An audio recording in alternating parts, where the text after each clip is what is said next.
support like you were saying, and then Ogre just walks around and throws fire on people. Warlock doesn't really care about harass because he can just shadow word himself. Like, these lanes from Faceless are going to be pretty damn annoying. As TNC, they pick up the Morph. A solid pick because there's really no catch for Faceless. I'm telling you right now, Black is screaming at his team to pick an anti-mage. He's just like, please God, pick me anti-mage this game. 5 seconds. Because look at the heroes that they have, right? There's so much that they can do in the early game just by walking around and applying pressure. It would be quite easy for them to make space for that hero, but again, it all depends on the overall theme. Like, maybe they want to go more hardcore push. Like, a lot of the time when you pick a Tidehunter, you want to get a hero behind it who can actually kill towers, because then you're forcing the enemy team to walk into you. And Silencer teams don't want to do that. They want to play reactionary Dota. They want the team to jump on them, then global, then get counter kills. Or, like we were talking about earlier with the Slardar, blink in, global on top of that, then get a kill.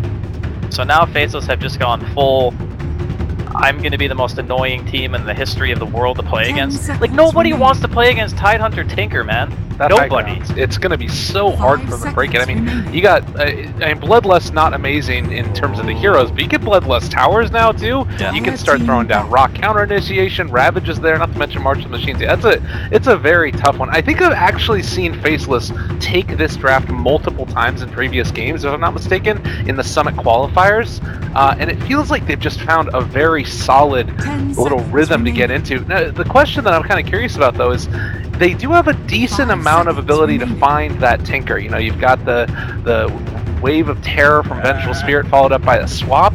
Is this a game where Tinker might run into some issues with the catch that they have? It's possible. I mean, I don't think it's like the best team at catching Tinker, but they have a Blink Initiator, which is more than, you know, you can hope for when you see that pick. Because most of the time you don't see Tinker super early in the draft anyway. And you kind of have to adapt and say, okay, well, we need this or this.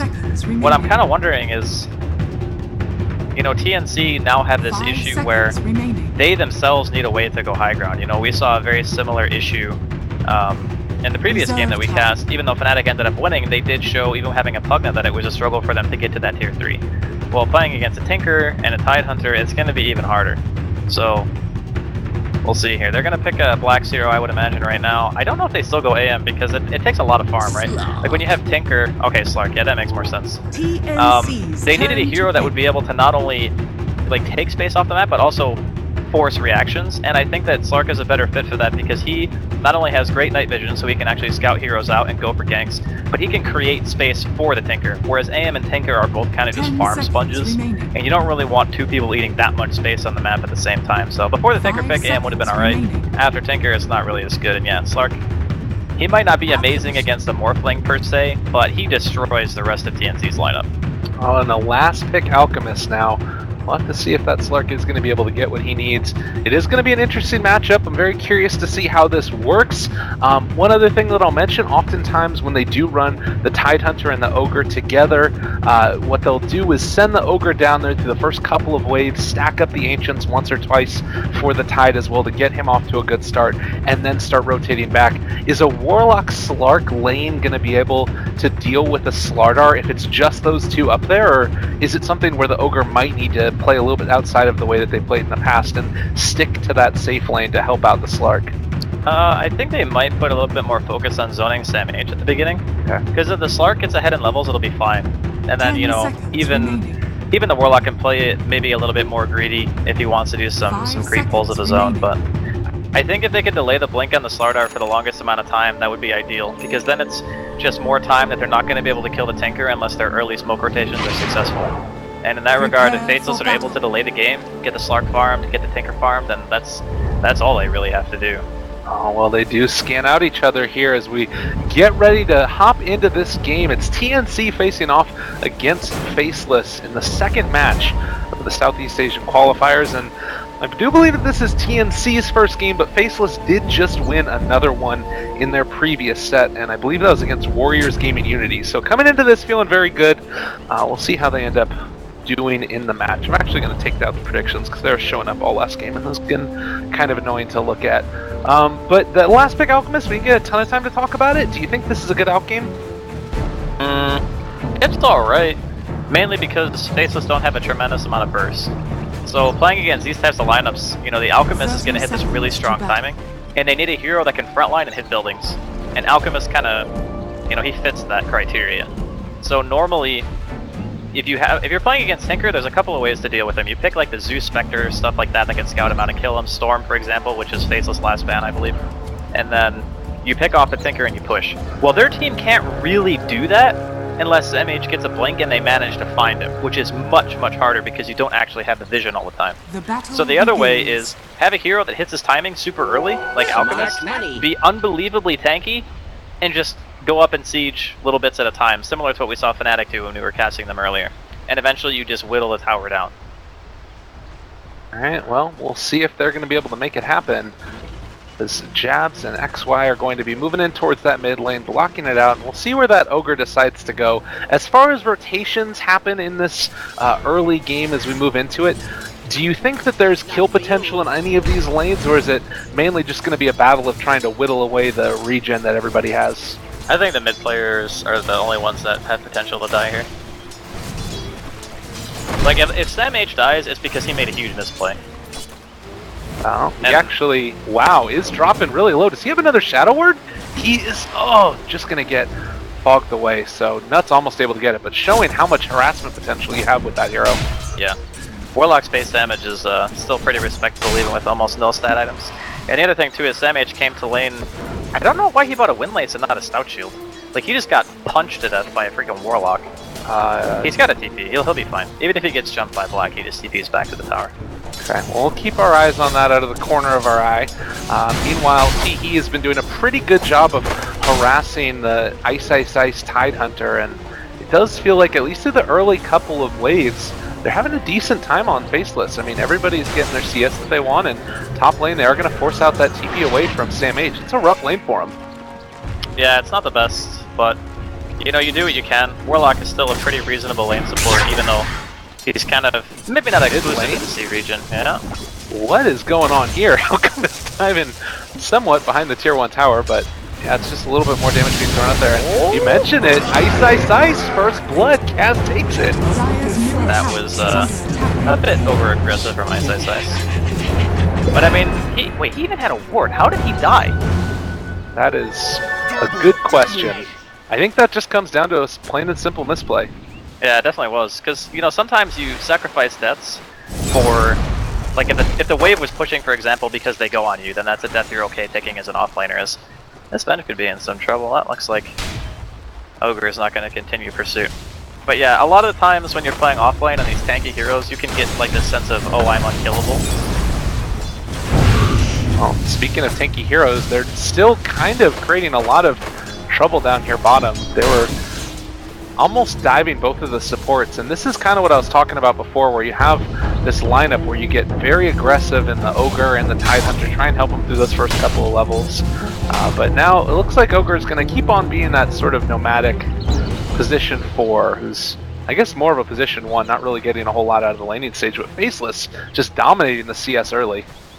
Yeah, the real issue that they're having is, like, Tinker is such a good laner, and Alchemist is, you know, he's alright against some heroes, but when you're playing against Laser is just like the great equalizer. And the thing too is, like, Jabs is balancing his lane, he's not going for heavy push.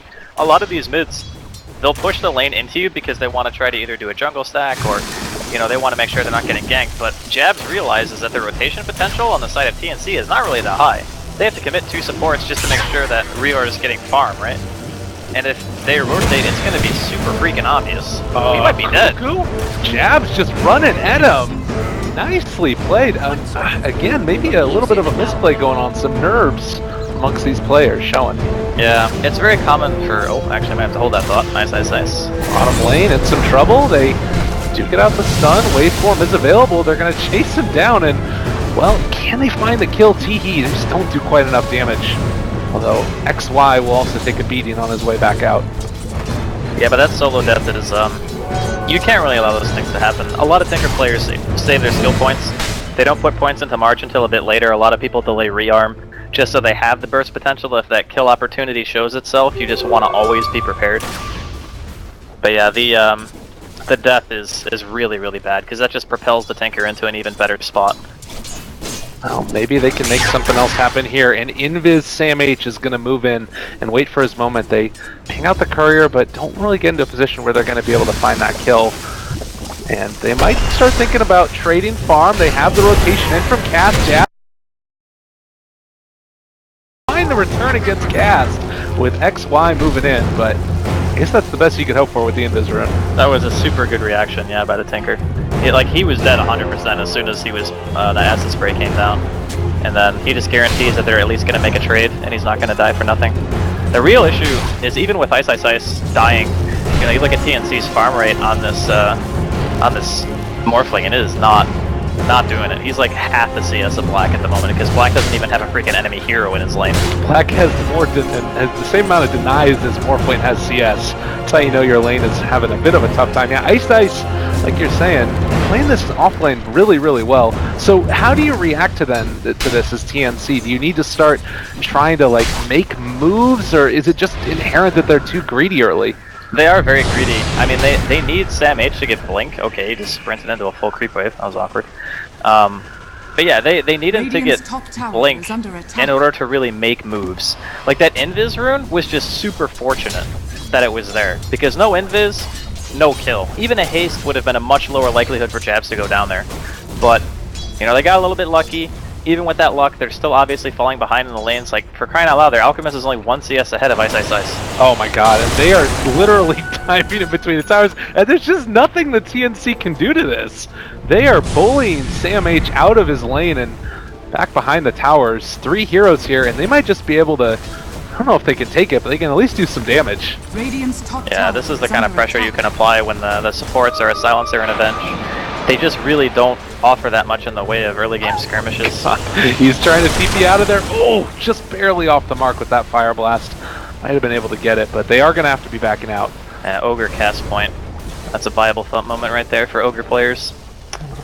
Well, the early stage already up to about a 1,200 gold lead just off of the, you know, the CS advantage, and a 2,500 almost experience lead. How crippling is this to the middle game? Can TNC still like fight back from this type of a deficit early? Is it just about trying to wait out the laning stage?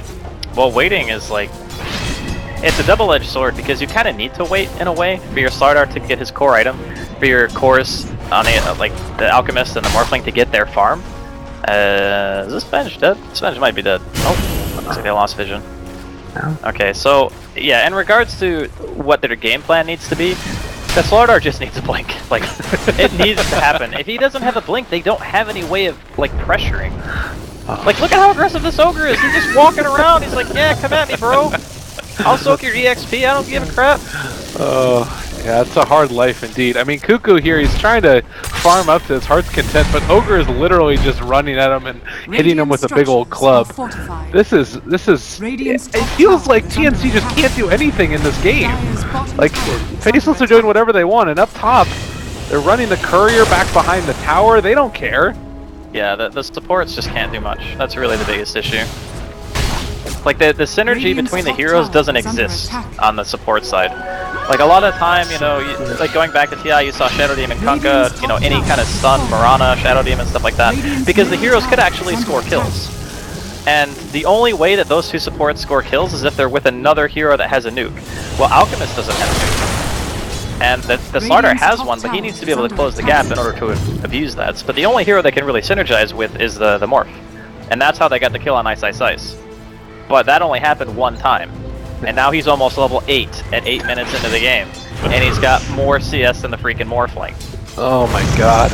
Now when it rains it pours now, T-He gonna get chased down as well, and I mean it's just feeling like they can really do whatever they want, and Tinker has bots. Oh boy. Oh man, 8 minutes 40 seconds bots, and T-He is gonna be able to dodge away from that gank, but they're gonna try and move away, switches over to strength form.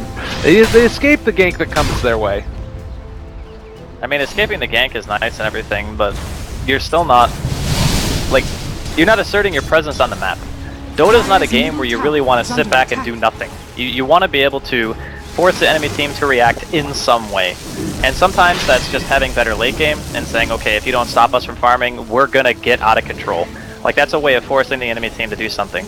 Another way is, okay, well, we're pushing your tower, now you need to make a choice. Do you defend the tower or do you do something else? I don't think TNC's team can really do any of that. Like, they can farm, sure, but the Morphling's not farming that well. Yeah. The Alchemist is like, he's kind of getting there. You know, he's got his armor, he's got 1,000 gold. It's 9 minutes in, so I guess he's the one. You know, Cuckoo is going to be the guy they have to watch out for if you're Faceless right now. And I guess this just means making it a priority to take him down in a team fight. It feels like they have a lot of the tools they need to deal with the Alchemist if they have this level of farm. I mean, they have burst damage from jabs. He's already level 9 at this point. We talked about it. Boots of Travel online, and it does feel like he can really start, you know, making his presence felt in a similar type of way. But the movement forward, Smokeink is going to be revealed, going to be able to catch the kill, potentially. Although as they pull him back in, Ravage gets popped onto 3, and I don't know if they have the follow-up that they need to make that work, unfortunately. Black rotates in, is going to be able to find a kill on the cast. Meanwhile, XY chasing down T-He, they are going to try and go for the deny, or just run away? He doesn't have a TP. Alright. You don't want to lose the... What are they doing with the courier? It takes like 4 hits for him to kill that thing. They're just doing it for vision. That's pretty awesome. Well, T-He is going to make the longest run in the world, but it is eventually going to run into Ice, and the Tide Hunter finds the kill. I mean, it's a 2-for-1 at the end of the day, 2 supports for a Tinker. In the circumstance that TNC are currently in, I would actually say that it's probably fine, because they stop the Tinker from getting, you know, a little bit more farm. If they can delay jabs, you know, that's more than you can even expect out of them at this point. I guess the guy that we're keeping our eye on besides Cuckoo is just going to be Sam H. You know, how close is he to his blink?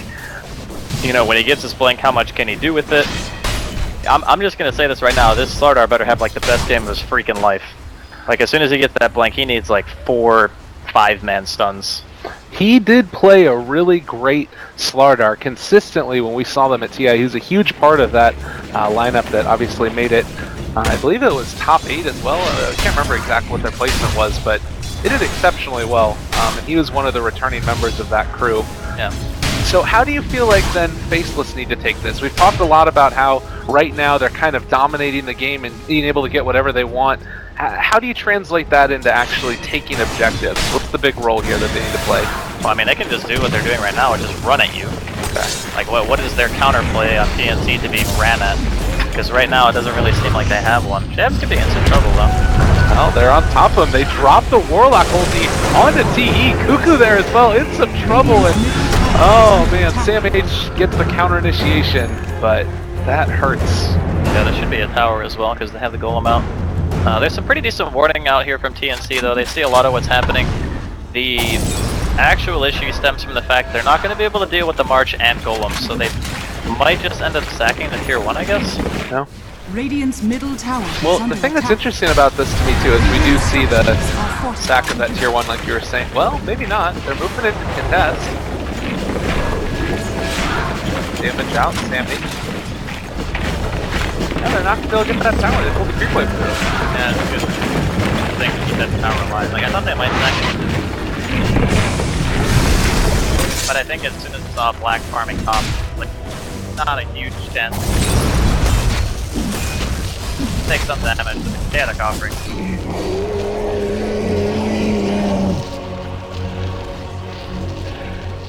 Making his way back into the game. Not so great. And this is talking back.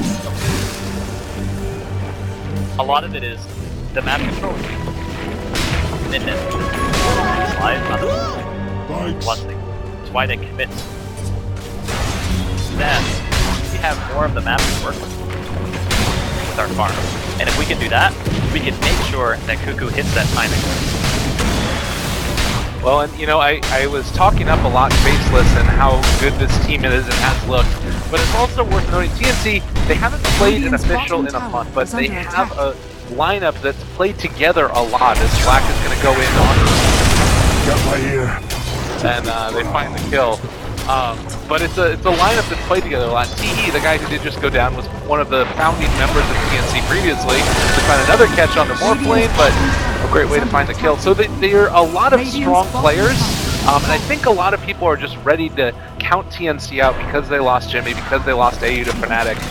But I still think they're going to be a strong force to be reckoned with in these qualifiers. I mean, they've done a really good job at stopping the bleeding. You know, they're not getting any more heroes picked off. I mean, sure, they ended up losing a tier 1 in the safe lane and the top lane, but, you know, we kind of expected just from the hero selection that the Venge silencer combination of supports just don't really do that much during the laning phase. It's later on when I think they really start to become more of an issue when things like swap are available, global silence for counter engage, or even just making your own engagement that much stronger. So I think, you know, their power spike, it's still going to be there. And Cuckoo has his Radiance and Arm with it less than 15 minutes in, so he's on point. Feels like an important instance right here. Ravage available, drops it onto 3. Oh my god, it's a lot of damage being dealt. Black turning on to Cass, trying to TP out. You're not going to get that one though. It's damage so close to, well, not even really to Blink Dagger. Cuckoo is probably going to go down here as well. Man, Black is a force to be reckoned with already. Shadow Blade online and triple kill for him in 15 minutes. Okay, that was very optimistic. I understand where TNC are coming from, wanting to defend their stack. They're like, alright, this is like a 4 stack of Ancients. It's a pretty big economical loss. The problem is, if you lose the ensuing fight to the Ancients that hard, you lose the Ancients, you lose the fight, and you lose the power. So it's the risk versus reward factor that's not really just there, and Black is just going ham right now. Oh man, that is really a problem. All of those stacks were depleted, but he still does a ton of damage. And another quick thing, I mentioned Teehee, he has just recently switched over to the support role, so maybe feeling not quite comfortable in that. It's certainly showing here as I believe that he's died the most out of everybody in the game. 0-5. It has been a rough one for that silencer. Yeah, you don't want to play silencer against Slark. It's like the worst thing in the entire world. I would say that anybody who plays support silencer can tell you that, but his global was not really on point either. Like, when they went on the Tidehunter, it's obviously very hard to time a global for when Kraken goes off because you have no idea when it's going to go off, it just happens, right? But after the Ravage, he shouldn't be hit by the stun. Yeah. He should always be able to global immediately after the Ravage because there's no reason for him to be close to the fight in the first place. Maybe like you said, it's just him not feeling totally comfortable on the role, or he's not as familiar with the hero, but he needs to be very, very precise with his global timing if they want to have any chance of winning. Tidehunter now just clearing through that other stack of Ancients. It's worth noting Cuckoo on his Alchemist has gotten a lot of farm and set the Radiance up at a decent time, but Black is... Ooh, he thought about that initiation, decides to go a different route. But yeah, Tidehunter already has that hood online, goes for the Blink Dagger instead of the mech. Do you like this answer for him, going this route? I think it's alright. I mean, I always like Blink Dagger on Tidehunter for obvious reasons, but I think in a lot of games, you get the mech when you feel like you need it for the 5-man. But it could be that Faceless feels so confident in their ability to take fights that having a mech probably isn't conducive to them winning a fight. It's more just about, they can already win, just having the blink puts more pressure on TNC. And also makes it a lot harder to global against the Tidehunter because he can blink out of a smoke, he can blink from, you know, fog or whatever if they have wards. He can make all kinds of very difficult to anticipate plays against a hero that's mostly built around reactionary plays. Yeah. I guess the other thing that I just noticed as well is that on the Ogre, he actually picked up the Buckler. So it looks like because XY had such a good early start that we were talking about earlier, they've decided to give it to him and, like you said, you know, wait a little while longer until they would get the mech online. So really interesting look to this game now. He's thinking about going for high ground. If Patrick Tinker's spamming out large, it's hard for TNC to answer. Yeah, rockets are going to be well. I assume it's going to be like the standard ether and agonist of the well from Tinker. And then if you're going to have that like consistent high ground mission, you like rockets are force them off the tower, you get damage on the It's going to be a very hard thing to do here. Up in the top lane, Jab's controlled for the moment. Actually almost marked out the Morph lane, but the rotation in, able to get the Ravage counterplay. And Sam H, you are probably going to die, mister. They were able to escape with the Morph lane, but only just. Yeah, it's nice that they managed to get the Morph out though, because he didn't have enough money for his link. It would have been unfortunate to die in that situation. But it's still pretty much all Faceless all the time right now. They are more or less dominating this game. I mean, all the towers right now from Faceless are alive. Like, not a tower has been... all of them are above half HP as well. Like, that's just a crushing in the laning phase. Oh, and the other thing... Oh my god, that's a lot of damage. They are going to stun Jabs. Oh, they have a Blink Dagger. Well, no, they don't. Yeah, he's going to end up being in trouble. No more mana for rearm. Jabs getting ran down, and only hope is to try and get him blocked by creeps, but turns around and Alchemist found the kill. Good reaction there by Cuckoo. Yeah, he realized that he had no mana, really. As soon as he knows that he can't rearm, it's just, I'm gonna walk at you until you die, because you can't really TP out. That's a very, very nice play. Oh, and we're taking a look at it now, 7,500. Oh, this is really good from TNC. You like this play? This is a really good play. I mean, it makes sense on paper when you think about it that a team with a Slardar is always going to be able to take Roche. Oh my god, Ice. He freaking knows, man. On top of it. Oh, and bashed by Roche. Cast! No! Say it ain't so. He's going to go down and... Oh, maybe. Yep, there's the kill. Dude, that was such a nice idea from TNC, and they just gave like a half-health Roche and waited. Oh my god, I can't actually have gone any worse. Well, they didn't even put, there's not even any vision on the side at Faceless where they went in and smoked. Yeah. So that was just pure There's no vision on that side of the map. It was just pure game sense. Ice is like, they have no vision anywhere. They see a core showing on the map, and they're like, they're Roshing. And he just goes there. Like, what a god, honestly. You know, we're giving him all this credit. It could just be that he was blinking down there because it's the fastest path to bottom lane where he wanted to farm. That's possibility. Probably what he did. Nah, I'm sure he actually probably knew that it was going on, but yeah. It was a nice try from TNC. It's one of the better ways to get back into the game. Because a lot of these teams fall into a, not a false sense of security, but they get very confident. They're like, yeah, okay, they're in the base, you know, they're not doing anything on the map, but this ain't no pub Dota. TNC were trying to make a move and they get called on it, and because of it, they now have to deal with Black having an Aegis. I mean, this to me feels again like one of those teams that is just not making mistakes in this stage. I haven't seen a play from Faceless so far this game where I've been like, oh, that was not really the best. Like there are a couple of those in the Fnatic where it's like a little bit of rust on them slightly. Yeah. This just looks very collected and on top of it from them. Yeah, they feel a lot more polished in the game we saw earlier. 4-13 is the score. Has still been an Alchemist farming away fairly consistently. What's the route for them to actually be able to... Oh man, is he gonna die? Gets the bounty rune, but yeah, that was never meant to be. If he had Chemical Rage, I think he might have been able to actually get away from that. I mean, you can't Manta Pounce, for example, but if he has the Chemical Rage, he might be able to toggle Manta for the confusion after the Pounce ends and maybe try to get away, but yeah. Without it, he's just gonna go splat. Every time he dies, it's a huge blow to TNC. Because he needs his Octarine, he needs like the... I don't know if he goes Shiva's or 8C, either one is really good. Maybe 8C just because he needs the extra armor.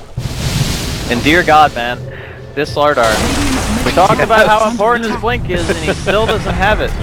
Like it's 23 minutes in. They have made a pretty concerted effort to shut him down, and it's worked out to great effect. He's still...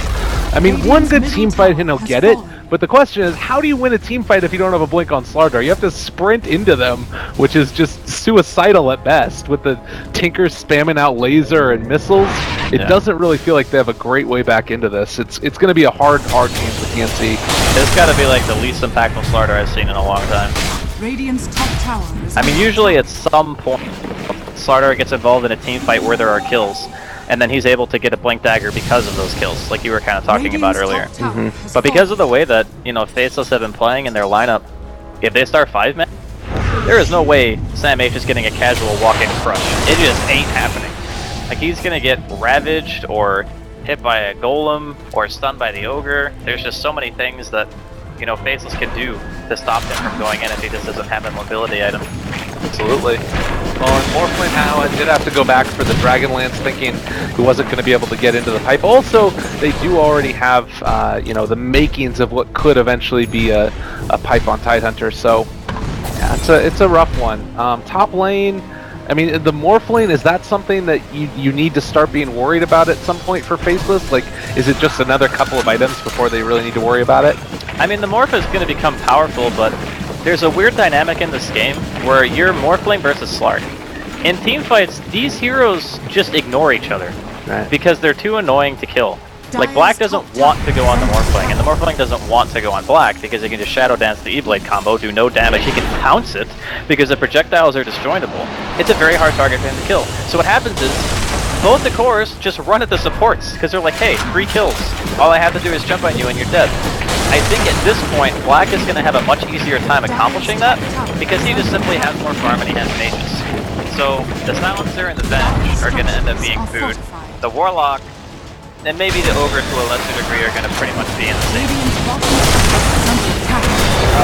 Just look at Black. I mean, Gold is Brad, very confident in his play.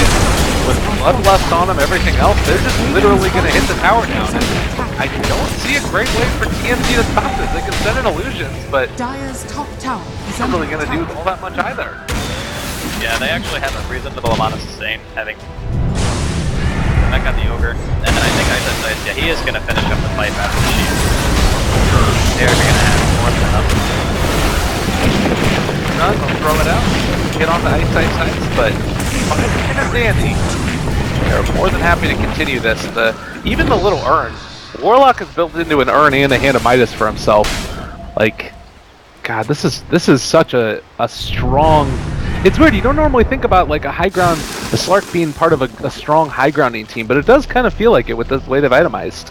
Yeah, it's not really about the Slark though that makes him strong at high grounding. It could be any hero, and it would still be reasonable. Mainly because they just have really strong front lines. So there's a lot of ways to kill buildings when you're talking about tier 3s. One is just having an insane amount of damage. So like, you know, you think a stacked Lone Druid with a Bear and having Demolished does a lot of damage to towers. Sven with God Strength does a lot of damage to towers. They're in and they're out. They get the tower and they leave. They don't spend much time. But if you're snowballing so hard and you have all of these defensive items, you can just sit there and tank the damn tower. It doesn't matter. Because they can never initiate on ice. They have that kind of team fight presence and tankiness that just... Your tower might not die super fast, but it's going to eventually die, because you can never go in. They've just taken a different path to being able to siege high ground than what a lot of teams like to do. Well, and I mean, you look at it now as well, 12,000 net worth, and the lead is going to continue to grow. Their vision is completely hemmed in at this point. They have one ward that's up here towards the secret shop, which will be able to spot a few things, but really, I mean, every time TNC leave the...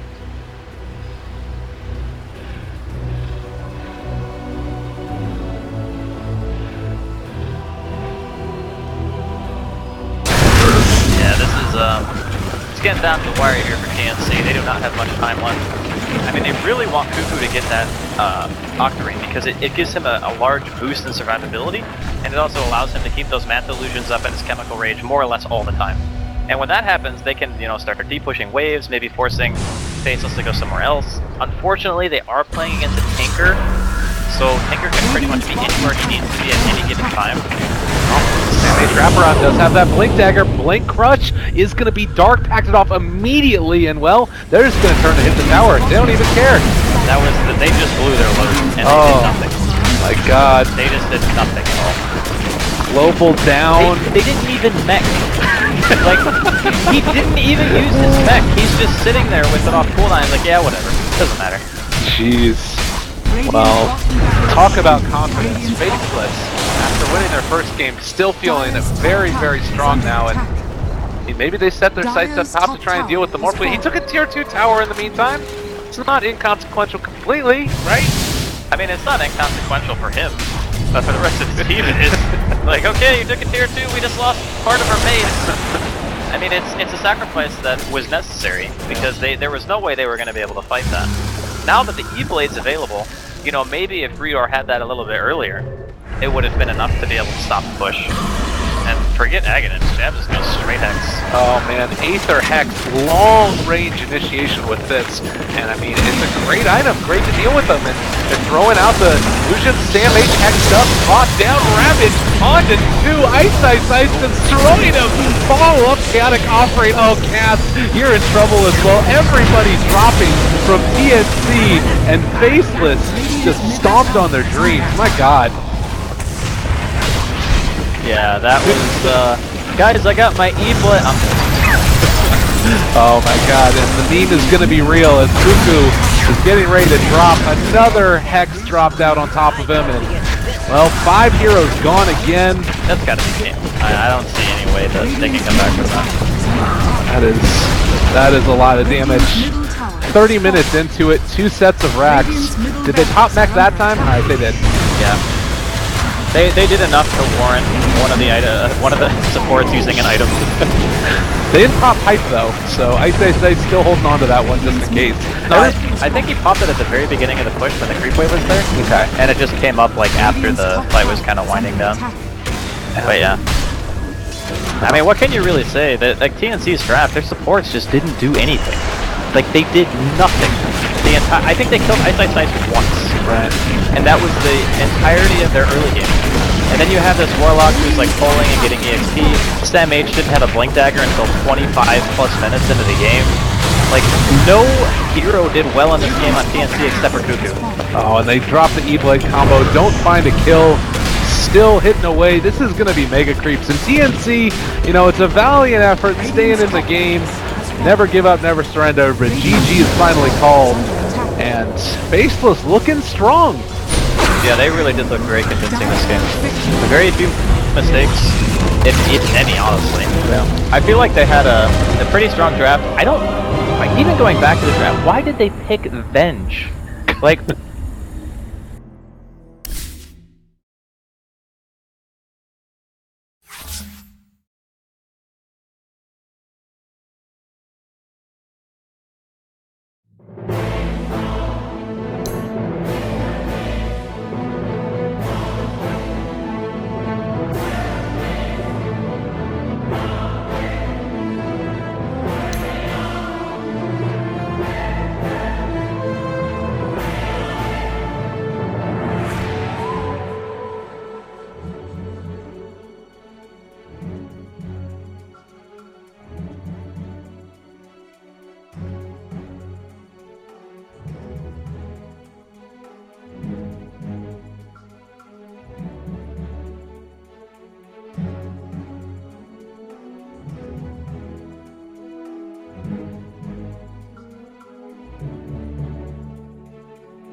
Dire team ban.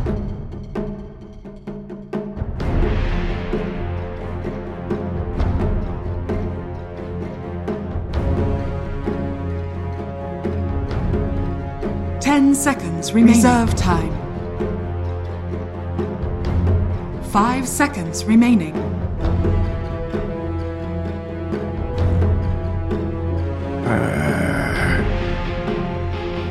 Radiant team ban.